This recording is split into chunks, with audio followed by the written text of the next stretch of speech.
B'siyata d'shmaya, we're going to learn Shabbos Daf Kuf Tes. We're going to start 7 lines from the top of the Omid. V'omar Mar Ukva Omar Shmuel. Alin, and these are types of a herb or plants, and in the whole Daf we're going to learn now, I'm going to just say the words of these herbs, these plants. I'm not going to translate them. I know there are different translations for all these things. We do not know what they are, and it's pointless misleading people by assuming that they are the things that we call different, whatever we call them. So we're just going to translate the words and transliterate the words that we don't have an absolutely clear translation for. So alin, which is a type of herb or plant, ein b'hem mishum refuah, you're allowed to drink them or eat them, or you're allowed to use them on Shabbos, and there's nothing therapeutic about them. Omer of Yosef Kuzbara, ein b'hem mishum refuah. Rav Yosef says that Kuzbara is also something that does not have any medical value and any therapeutic value, and therefore there's no issue with it on Shabbos. Omer of Sheishes, Koshois ein b'hem mishum refuah. This herb or plant called koshois also does not have any medical or therapeutic value.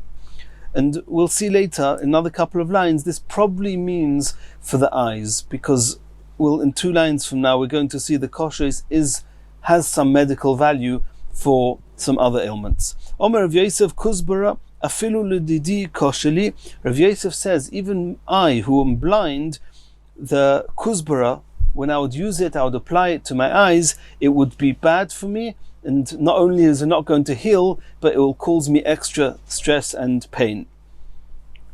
Omer of Sheishes says gargira, which is another type of herb or plant, afilu l'didi maili. Even for me, that I'm blind, Rav Yosef and Rav Sheishes were both blind, Rav Sheishes said, even for me that I cannot see, if I would apply this gargira to my eyes, then it would help me. And there is some refuah in it, some healing in it.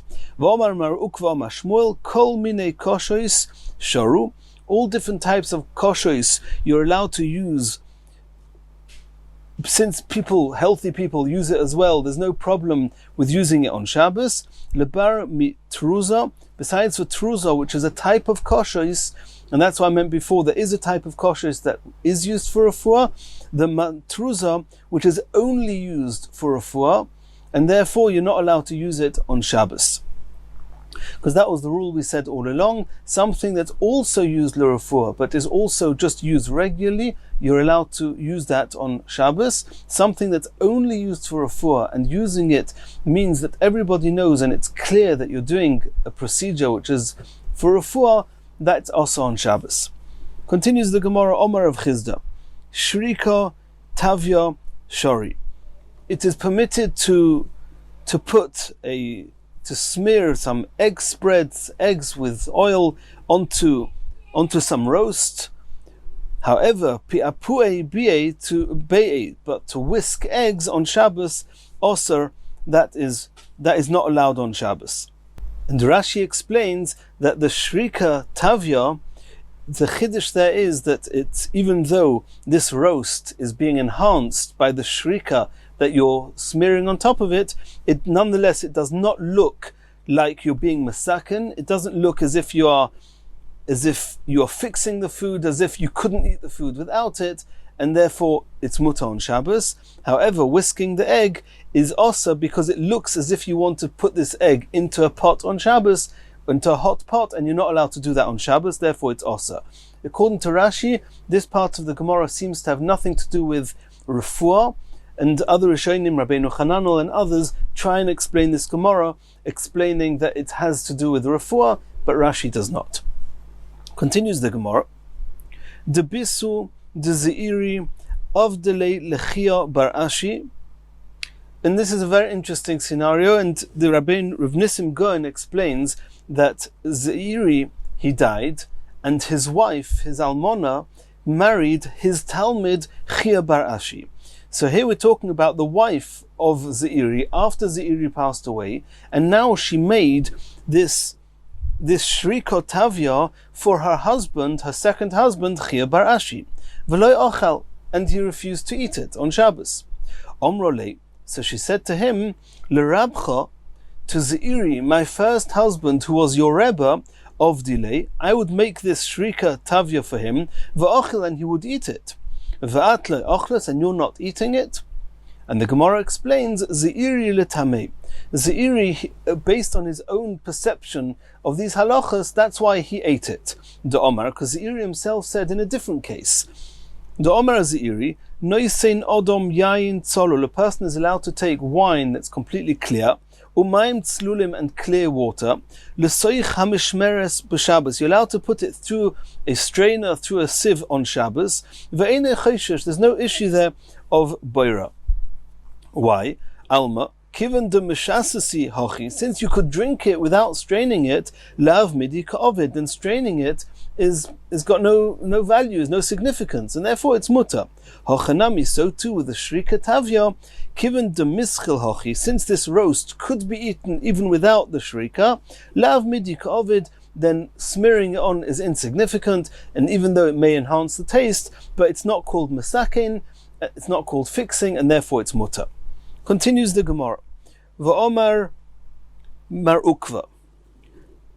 Mi shenokfa yodoi oyragloi. If somebody whose hand or foot got wounded, he got injured, it seems that he collided into something and he's now got injured.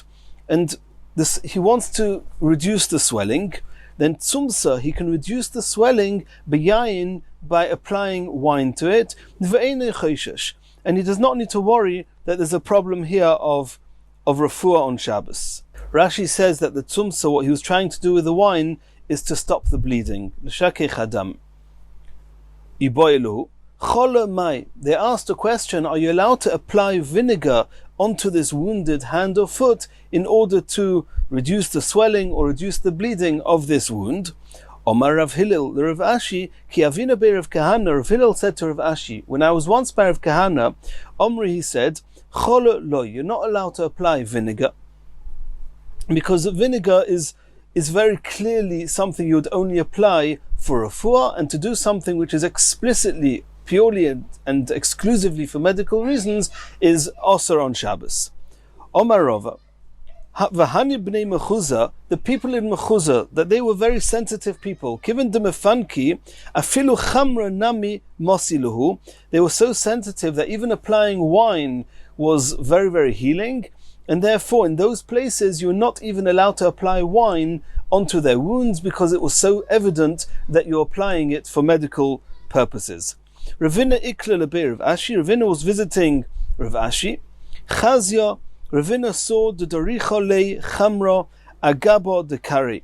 He saw that a donkey trampled on the foot of Rav Ashi. V'yosiv kotzomis le b'cholo, and Rav Ashi was trying to deal with the wound using vinegar.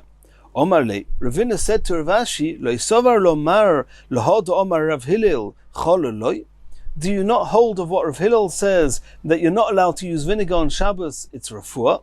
Omar le, Rav Ashi says, Gav hayad v'gav ha'egel shani. The back of the hand and the back of the foot is different, and we're soon going to see why, but it's bordering on pikuach nefesh. It can be dangerous if you don't deal with the wound there, and therefore the restrictions otherwise that would apply on Shabbos do not apply. Iked Omra, a different version of this, Chazia de Kotomis le bechamra. Ravina saw that Rav Ashi was applying wine to the wound. Omar Lei said to him, do you not hold of what Rava says? Hani b'nei Mechuzah, the people in Mechuzah, kiven de mefanki, since they were very sensitive, afilu chamra nami mosiluhu, then even wine heals them, cures them, and therefore you're not allowed to use it.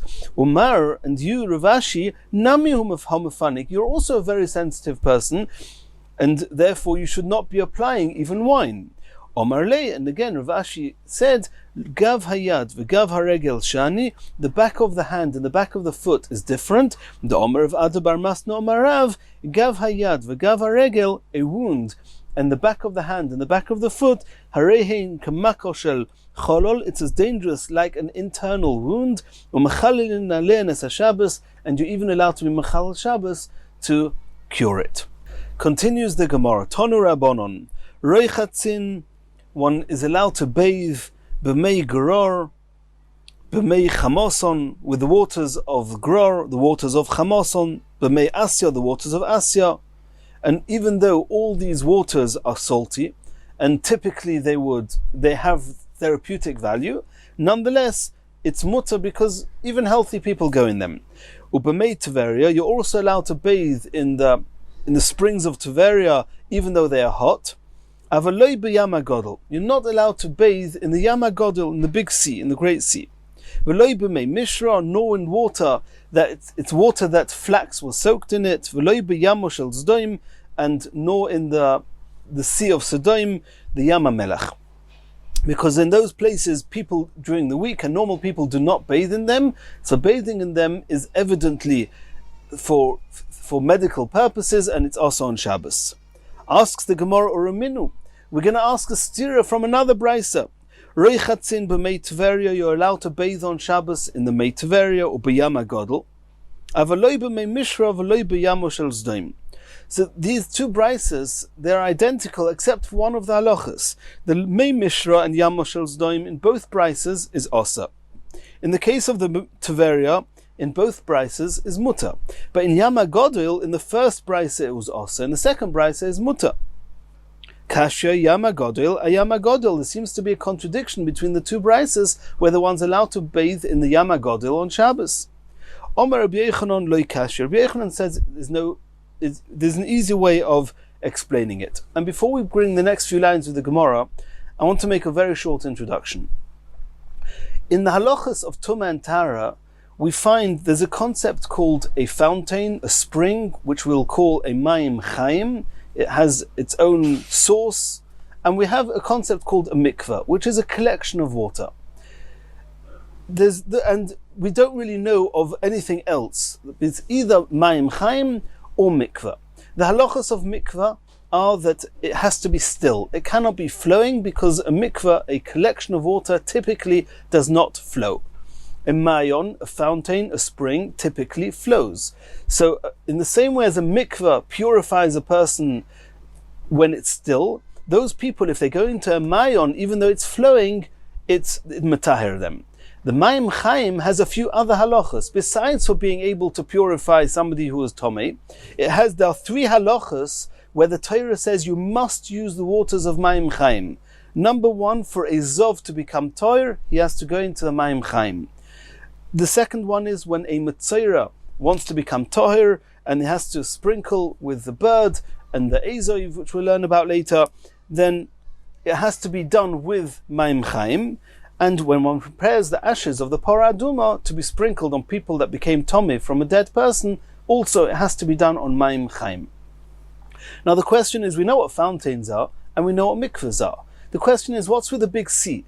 Are the seas called Mayim Chaim or are they called a mikvah? And that's a machlokes Rabbi Yehuda and Rabbi Meir. And for some reason, which the Rishonim have a very big problem with, somehow Rabbi Yehuda is going to say that the Yam HaGodol is different from all the other seas in the world. So the Gemara is now saying what Rabbi Yochanan is saying, according to Rabbi Yehuda, that singles out the Yam HaGodol, then he is the author of the brisa that says that you're not allowed to bathe in the Yam HaGodol, but even though you're allowed to bathe in the other seas. Reb Meir, who's going to say that all the seas have the same status, he'll say that you're allowed to bathe in the Yam HaGodol on Shabbos. Some Rishonim try to explain here that from the next brisa we're about to see, of the Mishnah actually, that we're about to see, it's going to be apparent that the Yam HaGodol is more, according to Rabbi Yehuda, is more salty than the other seas, and therefore there's less reason to bathe in it during the week, and therefore it's more clearly an indication that you're bathing there for refuah, for medical reasons, and therefore it's also, but it's something which Rashi does not bring here at all. Rashi does not explain why it should work this way, why the machlokes in the Mishnah should have any influence on the halachas of refuah, but this is what Rabbi Yochanan says. So let's see this inside. Loi kashia ha Reb Meir ha Reb Yehuda. The brisa that says you're allowed to bathe in the Yam HaGodol on Shabbos is following Reb Meir, and the brisa that says you're not allowed to bathe in the Yam HaGodol is following Reb Yehuda. Ditnan we learnt in the Mishnah.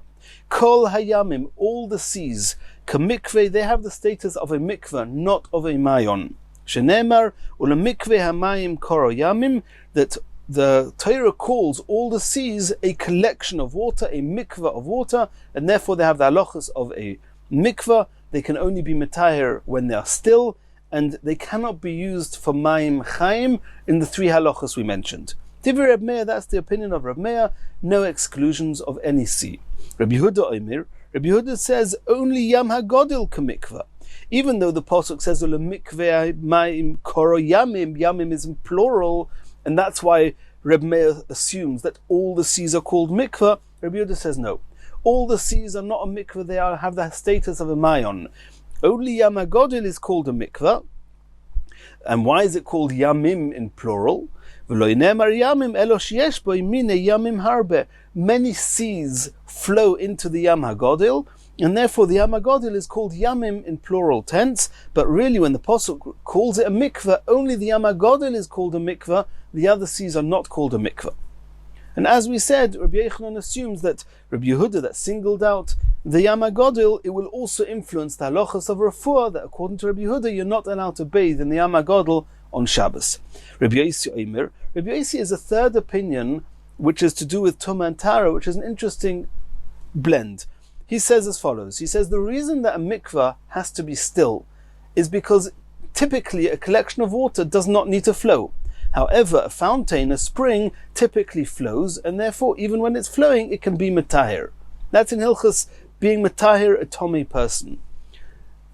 And for that, Rabbi Yossi says the seas, it's natural for seas to flow exactly the same way as springs flow. And therefore, as far as the detail of flowing is concerned, being a condition to be metaher any tomei person, all the seas are included in the same bracket as mayon, that even though they're flowing, since it's normal and regular for them to flow, they are metaher. However, in regard to the extra detail called mayim chaim, seas are not mayim chaim, fountains are mayim chaim, springs are mayim chaim. Seas do not have the details of mayim chaim. Rabbi Yossi Omer, kol hayamim metaharim b'zoichalim, all the seas they are metaher even if they're flowing. Upsulim, but they are posel of him, since a zov can only become toher if he goes into a mayon, it's not going to be enough. Ulametziroim, and the matzira needs mayim chaim. Ulekadish ben meichatos, and to be used for the ashes of the paraduma, they need mayim chaim, spring water, and seas do not pass for that. So that was Rabbi Yochanan. Maskeflor of Nachman bar Yitzchak. Of Nachman bar Yitzchak is asking on Rabbi Yochanan. Eimer the pligi le'inyan tumah v'tara. The whole machlekes there in the Mishnah is only regarding tumah and tara. Le'inyan Shabbos, but regarding refuah on Shabbos, mishamas lahu. Why should there be a machlekes? Why should that have anything to do with it? Over there, there's psukim, mikveh hayamim. Is it 1? Is it 5? What's going on? However many seas there are. But for Shabbos, it's all about refuah. Is it regular? Do people regularly bathe there, or do they not? Elom Rav Nachman bar Yitzchak. Rav Nachman bar Yitzchak is going to give another suggestion how to explain the seeming contradiction between the two brises, whether one's allowed to bathe in the Yam HaGodel or not. Lo kasha, had ishtohi, had lo ishtohi. If somebody goes in and he waits around in the water, he's not just going in to cool down and coming out, he's staying there. And somebody who stays there is making it clear that he's trying to use the water for medical reasons, to be therapeutically healing, and therefore it's osa. However, if you're lo yishto, if you're going in, you're going out, then even though it might help you medically, it might help towards the cure, but since you're just going in, going out, it just looks as if you've gone in to cool down, and it's mutter.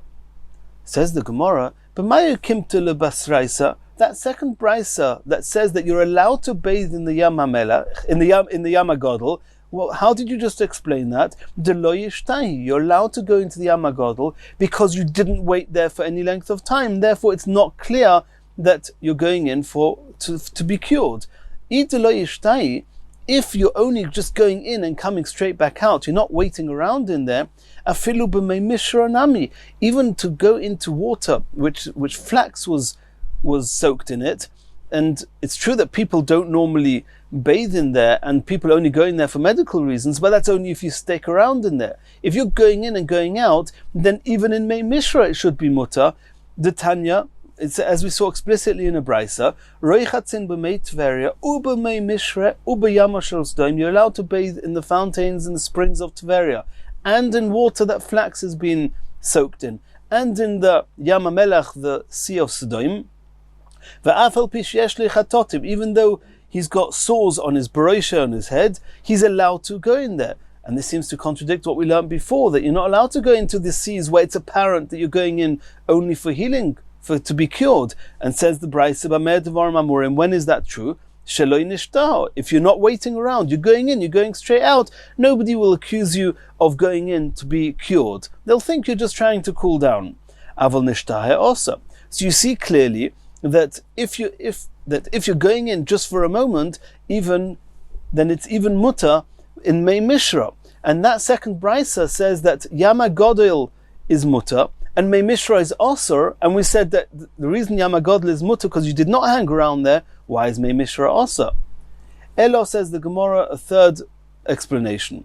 Yama Godel loy kashya. The reason that there's no contradiction regarding the Yama Godel is ha b'yofin shaboy, ha b'roim shaboy. The brisa that says is mutter is talking about the clean waters, the nice waters of the Yama Godel, which are not so salty, and people regularly bathe in them, and therefore you're allowed to go in them on Shabbos. The brisa that says you're not allowed to go in is talking about the not such pleasant places in the Yama Godel, where they're much more salty, and people do not go in them regularly, and therefore going into them is going to be osur on Shabbos. Regarding Mei Mishra nami lo kasha.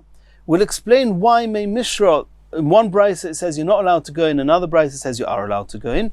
That means both brisas at the beginning are talking about that you are hanging around in there. You're waiting around, and the reason it's mutter with the Yama Godel is because you're going into the parts of the Yama Godel that people regularly go into. The third brisa we mentioned in this Omud, there's talking about where you didn't hang around, and there it's mutter even in Mei Mishra and even in Yama of Sodom. Continues the next Mishnah. Ein oichlin izbiyun b'Shabbos. You're not allowed to eat izbiyun because it's something which is curing, and lefi she'einoi ma'achal briim, healthy people do not eat it. We'll soon see what it is. Therefore, you're not allowed to eat it on Shabbos. Aval oichel hu es yoyezer. You're allowed to eat yoyezer. V'shoyse abuvrua. You're allowed to also drink abuvrua. V'chol ha'oichlin, all foods, oichel adam l'refuah, you're allowed to eat them even though you're intending them to cure you. V'chol ha'mashkin shoysan, you're allowed to drink any drinks. Chutz mimei dekolim, besides for the mei dekolim, v'kois ikrin, and a cup of ikrin, mipnei shehin le'yoroika, because they are used only for medical reasons. Aval shoysa hu mei dekolim, but mei dekolim you're allowed to drink litzmoi, if you're hungry, if you're thirsty. V'soch shemen ikrin sheloi l'refuah, and you're allowed to anoint the oils of ikrin if it's not for the intent of curing. That's the Mishnah, and we'll have to see the details of all this in the Gemara. Says the Gemara, Omar of Yosef, Ezoiv, which is a type of a grass which is mentioned in the Torah a few times that you have to use when sprinkling the paraduma, and other times. What is Ezoiv? A barsa bar homig. It's a type of herb, a type of grass. Izvoin, in contrast to Ezoiv, we have Izvoin, which is mentioned in our Mishnah, and that's not a barsa bar homig, it's a barsa bar hing, a different type of grass. Says the Gemara, Ula Omar, Ula argues and says, Ezoiv, you know what an Ezoiv is? It's marve chivra. It's a white marve. Ula ikla lebeir of Shmuel bar Yehuda. Ula was visiting Rav Shmuel bar Yehuda. Aisula kamei marve chivra. They brought in front of him, they brought to him this white marve. Omar, and he says, Hainu Ezoiv dechsiv b'raisa. This is the Ezoiv that the Torah mentions. Continues the Gemara of Papi Omar. Rav Papi says Ezoiv is shumshuk. Omer of Yirmiyah midifta kavaseder of Papi mistabra of Yirmiyah of Difti says that it's probable that what Rav Papi says is Ezoiv is indeed Ezoiv. Ditnan, because we learnt in a Mishnah mitzvahs Ezoiv. The Ezoiv, what is it? Shloisha klochim is 3 stems or 3 stalks, 3 roots. Ubahen shloisha giv oilin, and they have 3 reeds coming out of them, and it's a question in the Girusois and Rashi if each one has 3 reeds or if they have 1 in each. And that is the Ezov, that's what the Mishnah says. And Rabbi Yomi Medifta says that the shumshuk, whatever that is, fits the bill exactly with what the Mishnah says, that it's 3 roots and they have 3 givoilim, 3 roots coming from them. So that's as far as the Ezov is concerned. And now the Gemara is going back to Isbion. We saw in the Mishnah that you're not allowed to eat Isbion on Shabbos because it's not Meichel Brim, it's only used as a cure.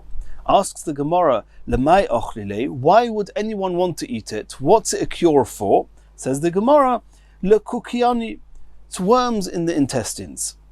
B'mai ochlile, with what do you eat it? Says the Gemara, B'sheva tamri uchmasa, with 7 black dates. Mimai havya, and what are the origins of these worms? Where do these worms come from? Says the Gemara, Mekimcha desaira, from wheat flour, decholif olea arboin yoimin, that has already been 40 days after it was ground, and if you eat that flour, it can cause these worms. Continues the Gemara, Aval oichel hu es yoezer. We saw in the Mishnah one is allowed to eat yoezer, even though you're using it as a cure. Since healthy people also eat it, you're allowed to eat it. Says the Mishnah, says the Gemara, Ma yoezer. What is yoezer? Says the Gemara, putnak. Asks the Gemara, Lemai ochlile, what does it cure? Says the Gemara, La'araksa, worms in the liver. B'mai ochlila, with what does one eat it? B'sheva tamri chivrasa, with 7 white dates. Mimai havya, from where do the worms in the liver originate from? Why are there worms in the liver? Says the Gemara, Me'umtza, it's from eating raw meat that was put on coals, umaya, and drinking water, aliba reikona, on an empty stomach. Umi bisra shmeina, and from fatty meat that's eaten, aliba reikanya, on an empty stomach. Umi bisra detura, and from meat of an ox, aliba reikanya, on an empty stomach. Me amguza aliba reikanya, or from eating a nut or nuts on an empty stomach. Umagire derubia aliba reikanya, or from eating stems of rubia on an empty stomach. And all these cases, umashti maya abasrayu, after eating any of these that we just mentioned on an empty stomach, and then you drink water, the consequence of that's going to be, or could be, worms in the liver. Says the Gemara, V'iloi, if you haven't got the yoezer to help you to cure the worms in the liver, what could you do instead? Livlo, you should swallow tochli chivrusa, white tochli, whatever that is, a type of herb, a type of plant. V'iloi, if you don't have that, what should you do? Leisav b'tanisa, you should sit and fast, don't eat or drink anything. V'laisa bisra shmeina, and you should bring fatty meat. V'lishde agumra, and you should throw them, you should put them onto burning coals. V'limet garma, and you should suck a piece of a bone or a fatty piece of meat. V'ligma chala, and you should sip some vinegar. V'ikad amra chala loy, others say don't sip the vinegar, mishum dekoshi lekveda, because it's not good, it's bad for the liver. And if you do that, it will cure the worms in the liver. Continues the Gemara, V'iloi, and what happens if you haven't got that either? Laisa gurda de asinta, you should bring some bark of a bush. Degride me'iloi lesatoi, that you peeled it off the bush from the top downwards. V'loi mitatoi le'ela, not that you peeled it from the bottom upwards. Dilma nafka aida pume, because we're trying to get rid of the worms in the liver, and the worms are going to leave the body in the same way, in the same direction, like the bark of this bush was peeled. If you peeled it from the bottom up, then the worms might come up from the liver and come out of your mouth. But if you peel it downwards, then they will leave the body elsewhere. Dilma nofkis, maybe they'll come up, aide pume, and they will leave the body from the mouth. V'leshakle, and you should boil the bark of this bush, b'shichra in beer, be'shivavi, which either means at twilight or in your neighbor's house. Don't do it in his house itself, because the smell is going to be very bad for him. Ulamachar, and the next day, naskarinun lenokvin didei, he should close his nostrils. V'lishten, you should drink it. V'chimifnei, and when he needs to relieve himself, mifnei apshicha the dikla, he should relieve himself on the stripped part of that bush from where you took the bark. Continues the Gemara. V'shoisin abuvrua. The Mishnah says you're allowed to drink abuvrua because healthy people drink it as well. Says the Gemara, my abuvrua, what is abuvrua? Says the Gemara, chumtaria. Asks the Gemara, my chumtaria, what's that? Says the Gemara, chutra yechida, a branchless tree. Asks the Gemara, lemay mevidle, lemay ovdile, what curing, what medical reason would a person have in order to drink this abuvrua? Says the Gemara, ligluya. We know that when you drink water that was left uncovered overnight, there's a good chance that a snake came and poisoned the water. Somebody who drank such water and is afraid that he got poisoned by a snake, he would drink this abuvrua and it would help him. V'iloi, if you don't have abuvrua to drink, what should you do instead if you drank water that may have been poisoned? Laisa chamisha klila, you should bring 5 roses. V'chamisha koista de shikra, and 5 cups of beer. V'nishlukinu behad yadod, you should boil them all together. Ad de kaima anpuka, until the liquid is evaporated and you're left with just a quarter of a loig of potion. V'nishten, you should drink it. Says the Gemara, Eimeder Bachdivi bar Ami, the mother of Rav Achdivi bar Ami, of the Leilahu Gavra, she did a similar mixture, just with a little bit of a variation.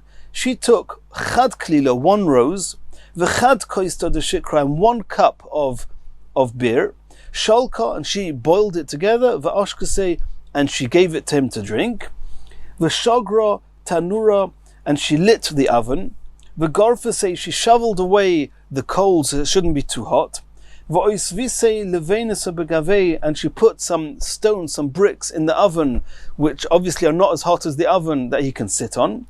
And when he sat there, then v'nofak, the poison, left his body like with a green stream that was similar kahutza yarka, like the long thin leaves of a palm.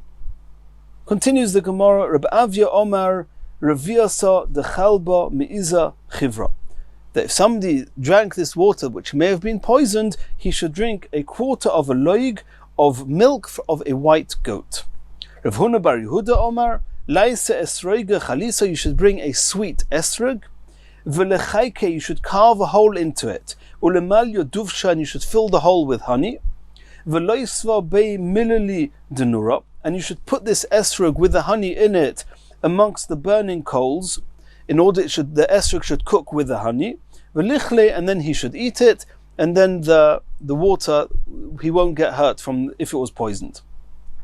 Rav Chanina Omar, Chanina says, Mei raglaim b'nei arboim yoim, you should drink urine either that's already been around for 40 days, or coming from a child who's 40 days old.